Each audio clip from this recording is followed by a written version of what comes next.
Hi friends, మీకు కూడా వేడి వేడి అన్నంలో ఏదైనా పొడి వేసుకొని తినే అలవాటు ఉందా? అయితే వెంటనే ఈ వీడియోకి ఒక లైక్ చేసేయండి.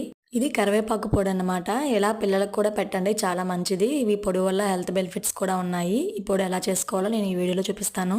ప్యాన్లో 2 టేబుల్ స్పూన్ ఆయిల్ వేసుకొని అందులో ఒక స్పూన్ శనగపప్పు, ఒక స్పూన్ మినపప్పు, ధనియాలు, మెంతులు, జీలకర్ర వేసుకొని బాగా కలుపుకోవాలి. అవి కొంచెం వేగిన తర్వాత మనకి కారం తగ్గట్టు ఎండుమిర్చి అయితే వేసుకోవాలి.